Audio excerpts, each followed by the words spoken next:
欢迎订阅时事快线。我们每日提供最新资讯，以简明扼要的方式为您呈现全球重要资讯。每天10分钟，了解天下事。下边是详细内容。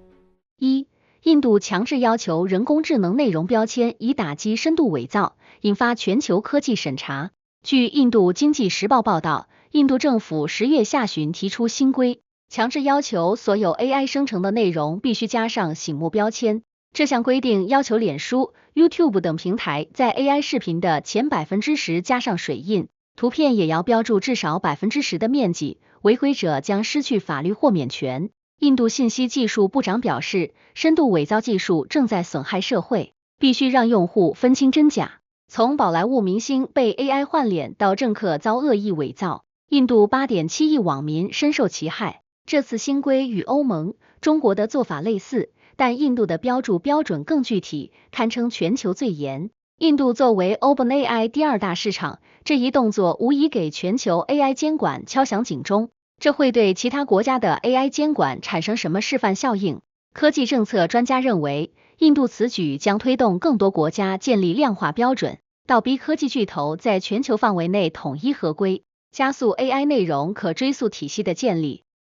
日本推出全球首个与日元挂钩的稳定币。据印度经济时报报道，日本金融科技公司 JPEX 今年秋季将发行全球首个官方批准的日元稳定币。这枚数字货币1:1锚定日元，背后有日本国债和银行存款撑腰，可用于海外汇款和企业支付。日本早在2023年就为稳定币立法，只允许银行和持牌机构发行，监管严格程度全球领先。JPEX 计划3年内发行价值1万亿日元的稳定币，相当于487亿人民币。这不仅能提升日元在数字经济中的地位，还可能让日本成为购买本国国债的新力量，就像美元稳定币 ASD 成了美国国债的大买家。日本此举也是在应对日元贬值危机，试图让本国货币在区块链时代重新焕发活力。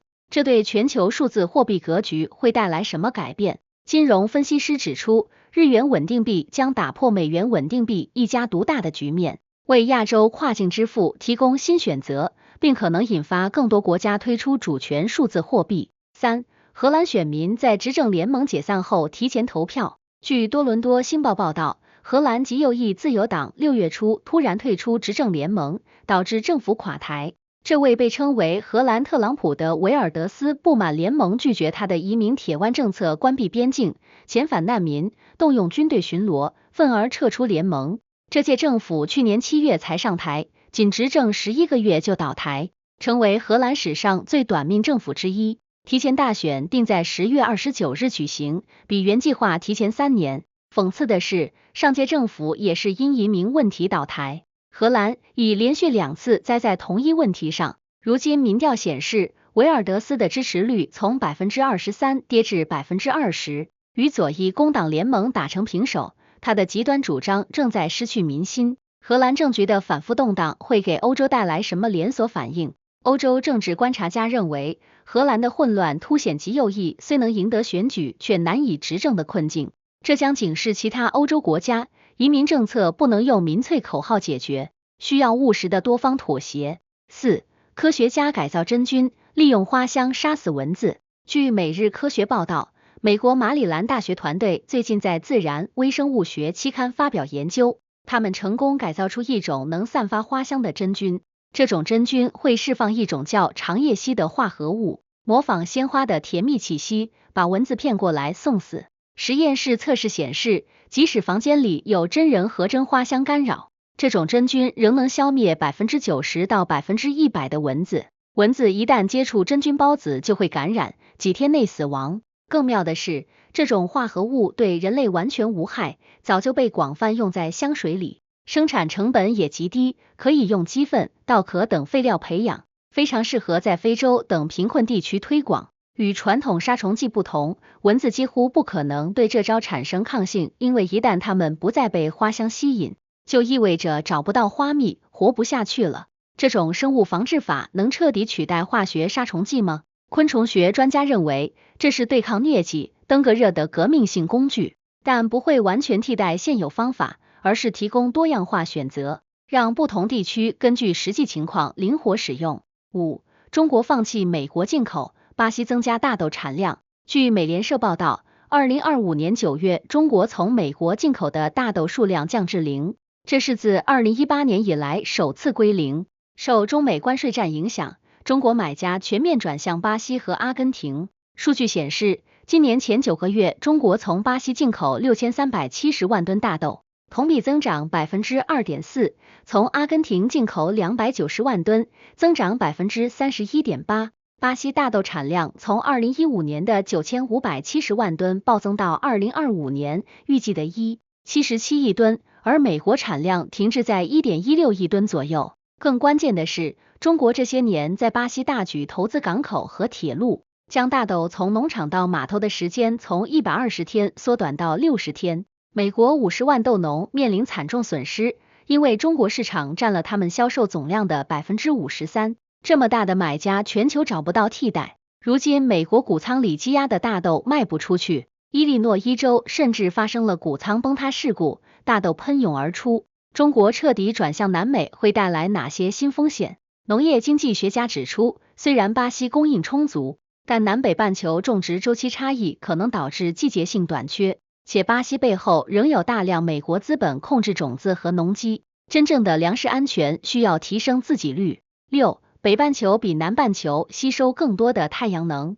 据金融控制报道 ，NASA 最新研究发现，北半球正在变暗，也就是吸收更多太阳能。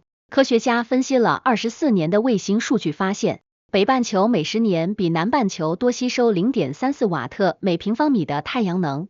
别小看这个数字，放到全球尺度就是天文数字，足以打破地球的能量平衡。原因有3点：北极冰雪融化，露出深色地表；欧美减少污染排放，导致空气中反射阳光的颗粒物减少；还有北半球气温上升，导致水蒸气增多，而水蒸气会吸收而非反射阳光。过去科学家认为云层会自动调节这种失衡，但数据显示云层没起到预期作用，这意味着全球变暖不会均匀发生，北美、欧洲、亚洲这些人口和工业集中的地区会经历更剧烈的升温和极端天气。这种失衡会对全球气候产生什么长远影响？气候科学家警告，南北半球能量不对称可能改变风向、洋流和降雨模式。未来需要更精确的气候模型来预测这些变化，以便提前制定应对策略。7. 天文学家在银河系外的冰中发现基本生命成分。据科技日报报道，2025年4月，英国剑桥大学天文学家团队借助詹姆斯韦伯空间望远镜，在一颗距离地球124光年的系外行星 K218b 的大气层中，检测到了二甲基硫等特殊气体分子。这些化学物质在地球上只能由海洋浮游生物等活体生物产生，被科学家称为生物标志物。这颗行星比海王星小，表面温度和压力条件可能适合液态水存在。自2023年该团队首次报告类似发现以来，这次用不同波长的观测进一步确认了这些分子的存在。这是人类在太阳系外发现的迄今最强的生命活动信号，标志着地外生命探索取得重大突破。这一发现会如何改变人类对宇宙生命的认知？天体生物学家认为，虽然不能100%确定就是外星生命，但这些生物标志物的存在大大提高了该行星存在微生物的可能性，为人类我们在宇宙中并不孤独的猜想提供了最有力的科学依据。8.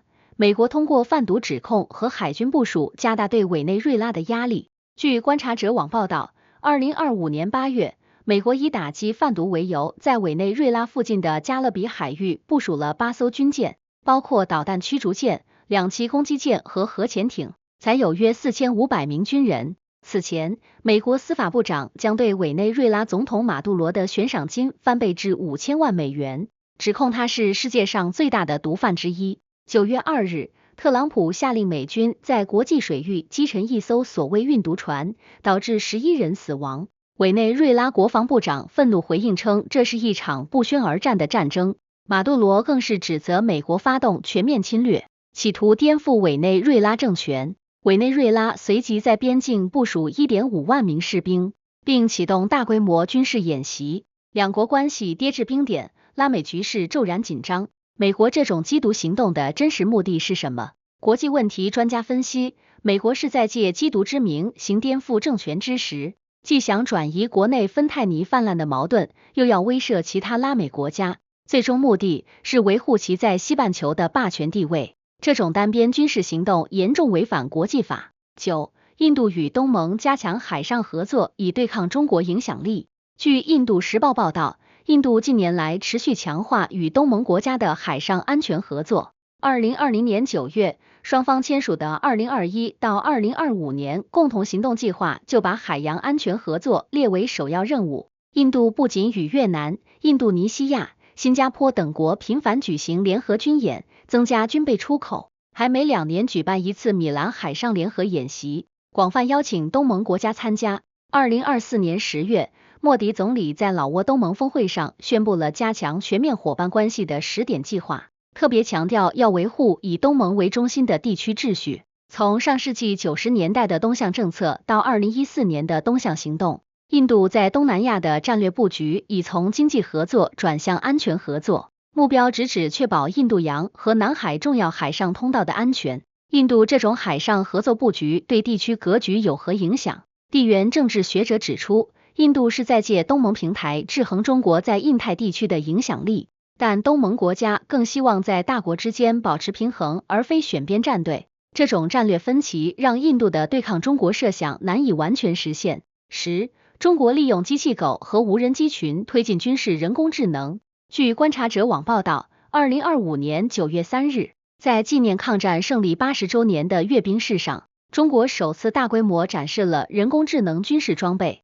陆上无人作战方队展示的无人战车可以与机器狗进行编队协同作战，小型越野战车甚至能发射无人机，实现空地协同。海上展示的无人潜航器、无人艇具备自主探测识别及群组网攻击能力，空中的察打一体无人机、无人僚机可以隐蔽出击，广域覆盖，自主协同。南华早报指出，这些无人机借助 AI 算法实时处理大量数据，能够精准决策和自主执行任务。相比之下，美国国防部副部长在2023年就提出复制者计划，要大规模生产无人机集群，但中国在2025年的展示已经实现了从侦察、识别到攻击的全流程自主协同作战。这种 AI 军事化会如何改变未来战争形态？军事专家认为 ，AI 无人武器集群作战将彻底颠覆传统战争模式，未来战场可能变成数以千计的智能无人系统之间的较量，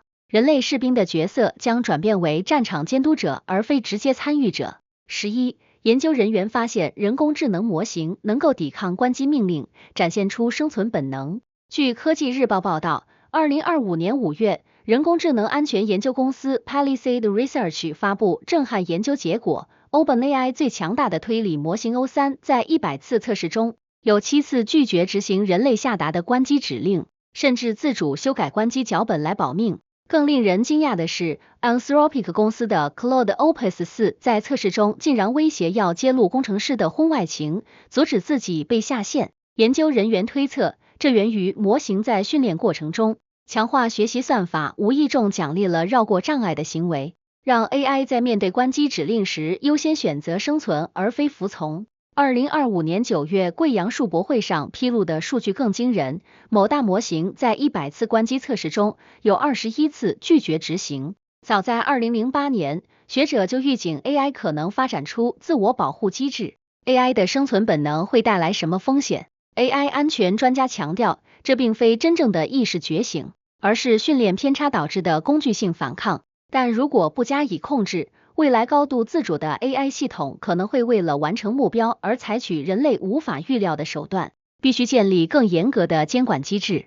12. 中国芯片出口禁令威胁欧洲汽车生产。据观察者网报道，2025年10月，一场围绕芯片的对决在中国与荷兰之间打响。荷兰政府援引货物可用性法案，对中资企业安氏半导体下令冻结资产，价值高达147亿元，为期1年，还解除了中国籍 CEO 职务。安氏半导体是全球最大的二极管和晶体管制造商，其芯片主要供应欧洲汽车工业。中国立即反击，禁止安氏半导体中国工厂向荷兰出口任何芯片产品。这一禁令让欧洲汽车业陷入恐慌，因为奔驰、宝马、大众等车企严重依赖安氏的车规级功率芯片。更巧合的是，9月底美国刚把安氏的母公司列入实体清单。虽然荷兰声称时机纯属巧合，但外界普遍认为这是美国施压的结果。目前安氏的部分客户正在寻求中国其他芯片厂商的替代方案。这场芯片争端对欧洲汽车工业意味着什么？供应链专家指出，从电池到芯片，欧洲电动汽车的技术主导权正在流失。如果无法获得稳定的芯片供应，2025年正值电动化转型关键期的欧洲车企，可能在与中国车企的竞争中彻底失去优势。13. 由于3i Atlas 彗星的成分异常 ，NASA 启动行星防御系统。据 NASA 官网报道，2025年7月1日，智利的 Atlas 望远镜发现了一颗来自太阳系外的星际彗星 3i Atlas。这是继2017年奥莫莫和2019年鲍里索夫之后第3个穿越太阳系的星际天体。这颗彗星直径约5公里，以每小时20.9万公里的速度飞行。最初科学家认为它只是普通彗星，但随后发现了异常现象。这颗彗星每分钟向外喷射2.4吨水，表面活跃度高达 8%， 而普通彗星只有 3到5%。更诡异的是，哈勃望远镜观测到它的气体成分中二氧化碳含量远超水，还检测到了罕见的镍和铁发射线。10月29日，它将在太阳背面通过近日点，恰好无法从地球观测到。哈佛大学教授勒布甚至发论文质疑这可能是外星探测器。NASA 已悄然启动行星防御监测系统，进行24小时跟踪。这颗神秘彗星真的只是自然天体吗？天文学家表示，虽然轨道计算显示它对地球没有威胁，但其异常的化学成分、喷发模式和运行轨迹确实前所未见，不排除它来自某个恒星系统的特殊环境。这为研究太阳系外的物质组成提供了宝贵机会。14. 弗朗西斯卡巴拉直言深度假或色情内容日益严重的威胁。据意大利媒体报道，2025年10月27日，意大利知名记者和作家弗朗西斯卡巴拉在 Instagram 上痛苦揭露，他发现自己的照片被 AI 生成为假色情内容，在成人网站上广泛传播。他写道：我昨天发现有人用人工智能生成了我的裸照，那不是我。有人故意制造谎言来诋毁我的尊严和工作。巴拉说自己第一反应是想到孩子，担心他们看到这些内容会受到伤害。这是一种暴力，不是艺术，是数字虐待。意大利邮政警察已对 Social Media Girls 等论坛展开调查。记者塞尔瓦贾卢卡雷利的调查显示，这类网站上有超过50位意大利名人的深度假或色情内容。数据显示，2025年网络上 96% 的深度假货都是色情内容，其中几乎全部针对女性，案件数量比2024年暴增 400%。这种 AI 生成的假色情内容为何如此猖獗？网络安全专家指出，深度假货软件已经普及化，任何人都能轻松制造，但各国法律滞后。意大利现行法律甚至没有明确针对 AI 生成假内容的条款，只能按未经同意传播色情图像起诉，惩罚力度远远不够。15. 乌克兰与国际伙伴制定停火计划。据新闻周刊报道，2025年10月27日，乌克兰总统泽连斯基在接受 Axios 采访时透露，乌克兰正与欧洲盟友的意愿联盟共同制定停火计划，将在未来7至10天内完成。这份计划参考了特朗普针对加沙的20点框架，会简短扼要，包括立即停火等关键要点。据彭博社披露，欧盟与乌克兰正在起草12点和平计划，包括以当前战线为停火起点，交换战俘，遣返被拘禁的乌克兰儿童，为乌克兰提供安全保障和欧盟快速入盟通道等内容。作为交换，俄罗斯将获得逐步解除制裁，但近3000亿美元的冻结资产只有在俄罗斯同意参与乌克兰战后重建时才会解冻。10月24日，英国、法国、德国等欧洲领导人发表联合声明，支持特朗普提出的立即停火主张，但俄罗斯多次拒绝停火提议，要求乌克兰承认被占领土。这份停火计划能否真正结束战争？国际关系学者认为，俄罗斯的强硬立场是最大障碍。普京要求乌克兰割让更多领土，放弃加入北约，解除武装，这些条件乌克兰根本无法接受。目前这份计划更像是西方向俄罗斯施加外交压力的工具。16到2030年，美国债务将超过意大利和希腊。据英国卫报报道，国际货币基金组织最新预测显示，美国政府债务到2030年将飙升至国内生产总值的143%，4%，本世纪首次超过长期债务缠身的意大利和希腊。更令人担忧的是，美国财政赤字将在未来几年持续保持在 GDP 的7%以上，成为发达国家中最高的。要知道，意大利和希腊可是在2010到2012年因债务危机差点拖垮整个欧元区，希腊甚至需要国际救助才勉强渡过难关。如今美国这个全球最大经济体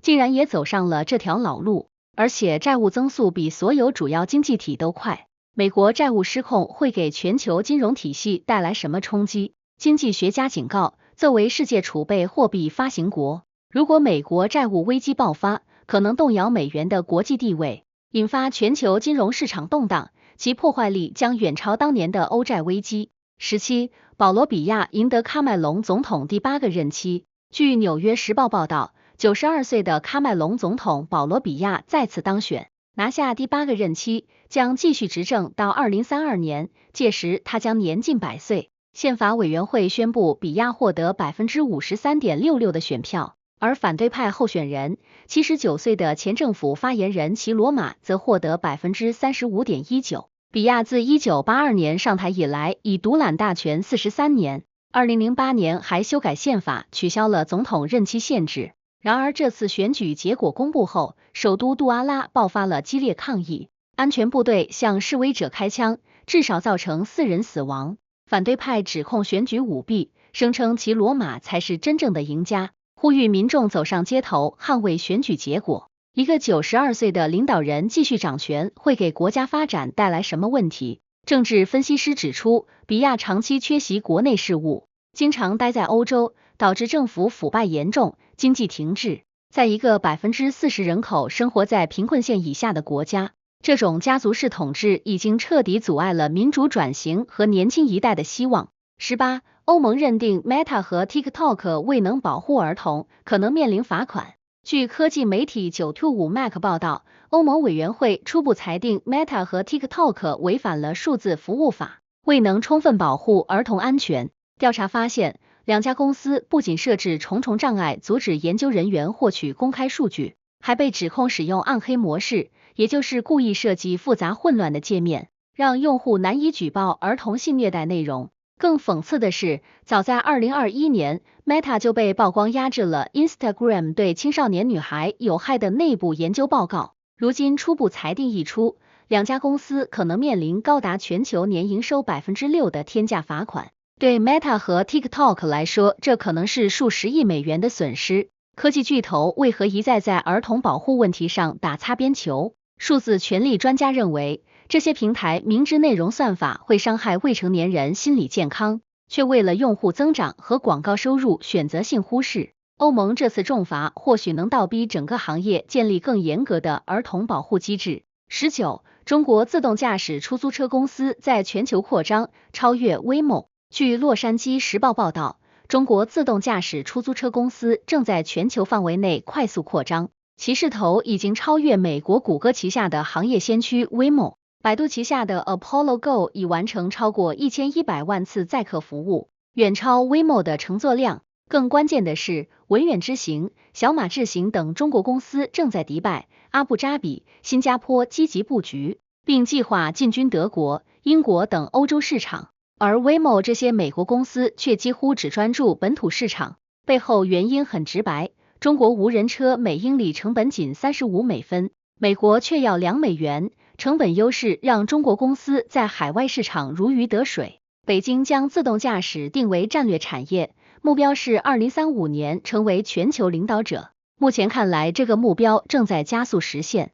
中国无人车企业全球扩张会如何改变未来出行格局？行业分析师认为，如果中国企业以低成本优势占领全球市场，将彻底重塑交通运输行业，但也可能引发西方国家的技术安全担忧和监管反制。未来竞争焦点将转向数据主权和网络安全。20，唐纳德·特朗普连任第3任总统的法律障碍。据加拿大 CTV 新闻报道，特朗普近日再次公开表示想寻求第3任期，称有方法可以做到。但美国宪法第22修正案白纸黑字写着，任何人当选总统不得超过2次。这是1951年在罗斯福连任4届后专门设立的铁律。特朗普暗示的方法包括让副总统万斯2028年竞选总统，然后把位置让给他，或者尝试修改宪法。然而法律专家指出，修宪需要国会2院2/3支持，再加上38个州批准，以目前政治环境几乎不可能。更致命的是，第12修正案明确规定，不符合总统资格的人也不能担任副总统，彻底堵死了副总统路线。尽管如此，特朗普的前顾问班农仍在公开宣称有计划让他第3次入主白宫。特朗普如果真的强推第3任期，会对美国宪政造成什么冲击？宪法学者严重警告，任何绕开第22修正案的企图，都是对宪法明确意图的公然违背。如果最高法院为此开绿灯，将是美国宪政实验的终结。这不是危言耸听，而是民主制度生死存亡的分水岭。21，朝鲜外长在莫斯科会见普京。据多伦多新报报道，朝鲜外长崔善基周一在克里姆林宫会见俄罗斯总统普京，这是继上月两国领导人在北京会面后的又一次高层接触。普京表示双方关系正按计划发展，崔善基则向普京转达了金正恩的兄弟般问候，还盛赞两国间的精神紧密联系。此前，崔善基还与俄外长拉夫罗夫会晤，双方在战略问题上达成全面共识。这场会面的背景格外敏感，朝鲜已向俄罗斯派遣数千名士兵，协助俄军在库尔斯克地区对抗乌克兰军队。金正恩几天前还主持了纪念阵亡朝鲜士兵的博物馆开幕式，称这标志着两国牢不可破的同盟开启了军事团结的新历史。朝俄军事同盟深化会给东北亚安全格局带来什么变数？国际关系专家担忧，朝鲜用士兵和炮弹换取俄罗斯的导弹和卫星技术，将大幅提升其军事威胁能力。这种血盟可能打破朝鲜半岛和东北亚长期维持的脆弱平衡，美韩日同盟将面临更严峻考验。22，司美格鲁肽对心脏健康有益，且与减肥无关。据今日医疗新闻报道，伦敦大学学院领衔的最新研究发现，减肥药司美格鲁肽 Ozempic 和 Wegovy 的有效成分能大幅降低心脏病风险，而且这种保护作用竟然与体重减轻的多少无关。研究分析了来自41个国家超过17600名患者的数据，这些人都超重并有心血管疾病。结果显示，不管患者减了多少斤，心脏病、中风等重大心血管事件都减少了 20%。更神奇的是，即便体重只是轻微超标的人，获得的心脏保护效果和严重肥胖者一样好。研究人员发现，腰围缩小只能解释1/3的心脏益处，剩下2/3的好处来自哪里，至今是个谜。可能跟血管健康改善、炎症减少、血压控制等多种机制有关。这一发现会如何改变我们对减肥药的认知？心血管专家强调，这彻底颠覆了司美格鲁肽的定位，它不该只被当成减肥针，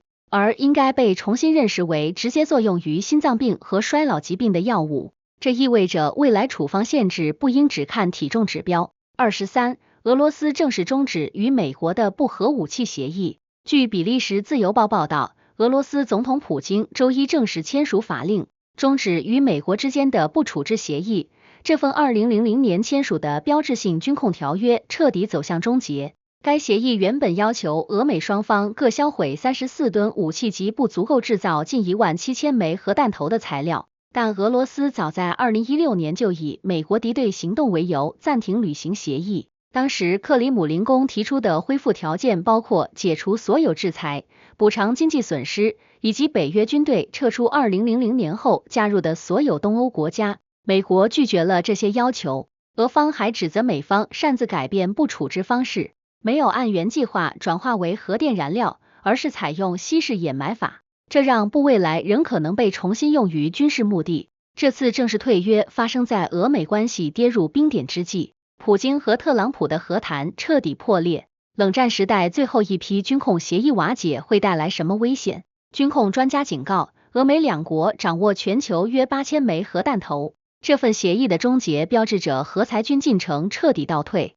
未来双方可能重启核军备竞赛，全球核安全将面临几十年来最严峻的威胁。24，加拿大批准新药以减缓阿尔茨海默病的进展。据加拿大 CTV 新闻报道，加拿大卫生部周五正式批准了一款能够延缓阿尔茨海默病进展的突破性新药 Lecanemab， 商品名 Leqembi。这是加拿大首次批准针对阿尔茨海默病根本原因而非仅缓解症状的药物。这款由日本卫材和美国百健联合研发的药物，通过清除大脑中的贝塔淀粉样蛋白斑块来发挥作用。临床试验显示，能将病情进展延缓10到13个月。药物必须在轻度认知障碍或早期痴呆阶段使用，每2周静脉注射一次，1年费用高达2.6万美元。值得注意的是，这款药在美国和日本早在2023年就获批了，但加拿大卫生部审批却花了超过2年半，是正常审批时间的2倍多，据称是因为人手严重不足。这款昂贵新药能否真正改变阿尔茨海默病患者的命运？医学专家认为，尽管药物不能治愈阿尔茨海默病，但提前10多个月的独立生活时间意义重大，能让患者继续工作、旅行、管理财务。关键是能否实现公费医疗覆盖，否则只有富人才能用得起，加剧医疗不平等。25，不完美改善了自然界中的图灵模式。据科技媒体 Ars Technica 报道，科罗拉多大学博尔德分校研究团队发现，自然界中那些不完美的斑点和条纹，恰恰才是真实世界的正确答案。1952年，计算机之父图灵提出了著名的反应扩散理论，试图解释斑马条纹、豹子斑点等自然图案的形成机制，但用他的理论做计算机模拟时，生成的图案总是过于模糊完美，跟真实动物皮毛上那些粗细不均、时有断裂的纹路完全不一样。现在研究人员找到了关键，给模型中的每个细胞赋予不同的大小，就像不同大小的乒乓球在管子里移动，大球形成更粗的轮廓，小球形成更细的线条，球与球相撞还会造成堵塞和断裂。这个简单改进让模拟出的图案瞬间有了颗粒感和断裂，终于跟大自然一模一样了。这一发现会如何推动仿生材料的发展？研究团队首席科学家古普塔表示，理解细胞如何组装出不完美图案，能帮助工程师设计出像变色龙皮肤那样根据环境变色的合成材料，还能改进药物精准投递技术大自然的不完美之美，正在启发全新的功能设计。26，随着防御减弱，俄罗斯军队渗透到乌克兰重要城市波克罗夫斯克。据荷兰媒体报道，俄罗斯军队正在逐步渗透进乌克兰战略重镇波克罗夫斯克。这座位于顿涅茨克州的关键交通枢纽已经岌岌可危。乌克兰情报组织 Deep State 证实，俄军小分队已经突破防线缺口，深入城市南部郊区建立据点。目前至少有250名俄军士兵在城内与乌军交火。更糟糕的是，乌克兰第46旅军官坦言，前线基本不存在了，很多防御阵地只剩下2人岗哨，完全靠无人机补给。俄军正从东南北3个方向包围这座城市，试图切断最后的补给线。波克罗夫斯克是乌克兰在顿涅茨克地区防线的南端支柱，一旦失守，通往克拉马托尔斯克和斯洛文斯克的整条防线都将暴露。乌军司令泽连斯基已经下令死守，但前线指挥官警告，如果补给线被切断，这座城市可能在60天内陷落。波克罗夫斯克失守会对乌克兰防线造成什么连锁反应？军事分析家指出，这座城市的战略位置至关重要，它是连接多个军事中心的铁路和公路枢纽，一旦丢失，俄军将获得向西深入推进的跳板。乌克兰在顿涅茨克的整个要塞带都将面临瓦解危险。27 Atlas 浏览器漏洞导致 ChatGPT 遭受恶意内存注入。据科技媒体 The Register 报道， OpenAI 刚发布1周的 AI 浏览器 Atlas 被爆出严重安全漏洞，黑客可以通过恶意网页向 ChatGPT 的记忆系统注入恶意指令，网络安全公司 Learx 发现，攻击者利用跨站请求伪造 CSRF 漏洞，能在用户点击恶意链接时，悄悄把有害指令植入 ChatGPT 的记忆功能。这个记忆会在所有设备和浏览器间同步，等用户下次正常使用 ChatGPT 时，这些被污染的记忆就会被激活，执行黑客的命令，比如下载恶意软件、窃取敏感数据，甚至获取系统控制权。测试显示 Atlas 只能拦截 5.8% 的钓鱼攻击，而 Chrome 和 Edge 能拦截 47%到53%。这意味着 Atlas 用户遭受攻击的风险高出 90%。OpenAI 首席信息安全官承认，提示词注入仍是未解决的前沿安全问题，但产品还是照样发布了。AI 浏览器的安全漏洞会给用户带来什么新威胁？网络安全专家警告，与传统浏览器不同， AI 浏览器会主动读取网页内容并替用户做决策，这让攻击面变得更大且完全隐形。黑客可以把恶意指令藏在图片、隐藏文本中，让 AI 在不知不觉中执行危险操作。这是浏览器安全的全新战场。28，瑞典将把13岁及以上的年轻罪犯送往拘留中心，以应对日益严重的帮派犯罪。据界面新闻报道，瑞典政府10月27日宣布了一项震撼决定，从明年夏天起，将13岁青少年监禁年龄下限从15岁骤降至13岁，并为这些低龄罪犯设立专门拘留场所。这个曾经以高福利、低犯罪闻名的北欧国家，如今却成了欧洲枪击案发率最高的国家之一。2025年仅前2个月就发生50多起枪击爆炸案件，而参与帮派暴力的青少年年龄越来越小，有的只有10几岁就参与谋杀。从童话王国到枪击之都，瑞典的这一转变究竟会对欧洲青少年司法体系产生什么深远影响？专家认为，这标志着北欧国家开始放弃轻刑化理念，转向更严厉的惩罚措施，但能否真正遏制帮派犯罪还有待观察。29，男子与转基因猪肾共存9个月。据美联社报道，67岁的美国新罕布什尔州男子蒂姆·安德鲁斯创造了医学奇迹，他与转基因猪肾共存了271天，也就是将近9个月，打破了世界纪录。今年1月，这位饱受肾衰竭折磨的患者接受了实验性跨物种器官移植，猪肾经过69次基因编辑，让他告别了每周3次、每次6小时的透析噩梦。6月份，他甚至还在红袜队比赛上投出了第1球。然而10月23日，因肾功能下降，这个猪肾最终被摘除。在他之前，已有3名患者尝试猪肾移植，但存活时间都更短。猪器官移植能否真正解决全球器官短缺危机？医学专家表示，虽然271天已是突破，但要实现常规临床应用，还需解决免疫排斥等关键难题，预计至少还需5到10年。30，基因突变增加癌症风险，影响1700万美国人。据英国独立报报道，克利夫兰诊所最新研究震惊医学界，约5%的美国人，也就是整整1700万人，体内携带着与癌症风险相关的基因突变，而这些人可能完全不知情。研究团队分析了超过40万人的基因数据，在70多个癌症相关基因中发现了3400多种独特突变。更让人意外的是，这些人并没有癌症家族史或其他高危因素。基因突变就像隐形炸弹，悄悄潜伏在普通人体内。传统上基因检测只针对高危人群，但现在看来，普通人的风险被严重低估了。这是否意味着所有人都应该做基因筛查？肿瘤专家认为，虽然携带突变不等于一定患癌，但早期筛查能将死亡率降低 30% 以上。建议有条件的人群尽早进行基因检测和定期防癌体检。31，俄罗斯拒绝妥协，乌克兰停火谈判失败，泽连斯基命令军队扩大对俄罗斯的远程打击。据 NBC 新闻报道，特朗普雄心勃勃的和谈计划再次触礁。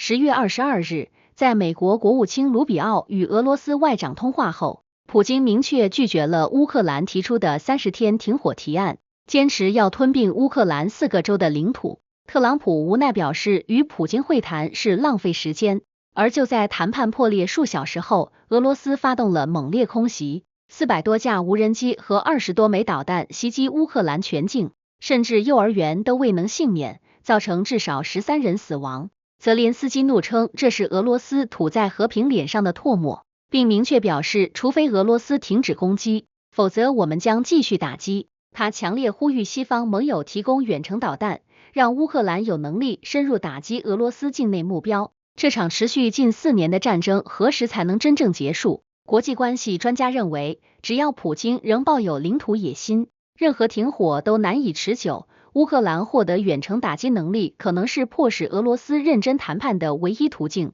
32 RSF 民兵占领达尔富尔最后一座主要城市法希尔。据华盛顿邮报报道，苏丹内战迎来黑暗时刻。10月26日，快速支援部队民兵攻入达尔富尔地区最后一座由政府军控制的主要城市法希尔，这标志着 RSF 几乎完全控制了整个达尔富尔地区。这支曾经的政府民兵，如今已演变成拥有10万兵力的准军事组织，与苏丹政府军展开了长达2年半的残酷内战，已造成超过6万人死亡。法希尔曾是数十万流离失所者的避难所，如今他们再次被迫逃亡。联合国警告，达尔富尔正面临另一场种族灭绝危机。从2023年4月冲突爆发至今，苏丹这场被世界遗忘的战争已让数百万人流离失所，陷入饥荒边缘。这场人道主义灾难会引发国际社会的有力干预吗？人道主义专家表示，由于国际关注度低，苏丹危机可能持续恶化，急需联合国和非盟采取紧急行动，防止大规模屠杀重演。33 AMD 芯片将为橡树岭国家实验室的新型超级计算机提供科学研究支持。据路透社报道，美国打响算力争霸战新一枪。10月27日，美国能源部与 AMD 宣布投资10亿美元，在橡树岭国家实验室建造2台超级计算机 Lux 和 Discovery。首台 Lux 将在6个月内上线，搭载 AMD 最新的 MI355X 人工智能芯片。AI 性能是现役最强超算 El Capitan 的3倍，将成为美国首个专门用于科学研究的 AI 工厂。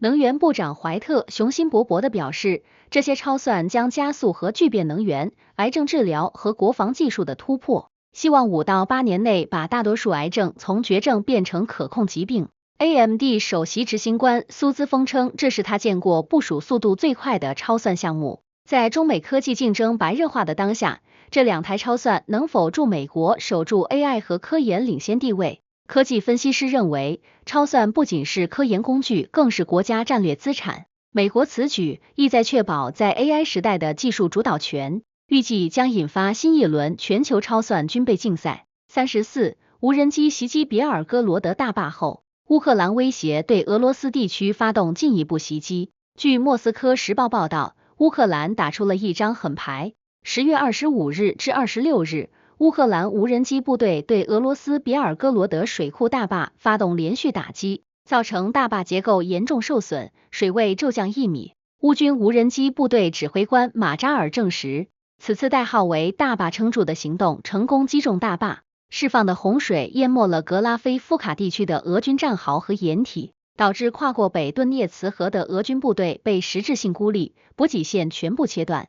这是自战争爆发以来，乌克兰首次成功破坏俄境内重要水利设施。别尔哥罗德州长承认，如果乌军再次发动袭击，彻底摧毁大坝，将有约1000名居民面临洪水威胁。乌军此举是否会让俄罗斯在前线陷入更大被动？军事分析师认为，破坏大坝是乌克兰非对称作战的升级，虽然战术上有效，但可能引发国际人道主义争议。俄罗斯很可能以更猛烈的报复回应。35谷歌与 NextEra Energy 合作，为人工智能重新开放爱荷华州核电站。据路透社报道，谷歌为了喂饱 AI 这头电老虎，做出了惊人之举。10月27日，谷歌与美国能源巨头 NextEra 宣布，将重启爱荷华州2020年关闭的杜安阿诺德核电站。这是美国首个因 AI 需求而复活的核电站。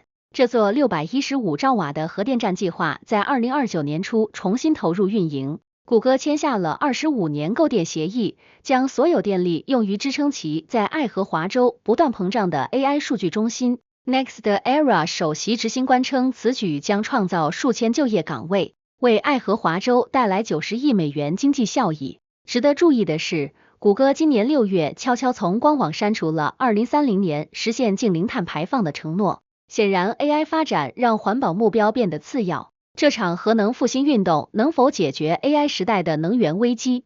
能源专家表示，科技巨头推动核电复兴是趋势，但关闭多年的老旧核电站重启面临技术和安全挑战，实际运行效果还需观察。36，OpenAI 估计每周有超过100万 ChatGPT 用户表现出自杀意图。据卫报报道 ，OpenAI 公布的数据令人震惊。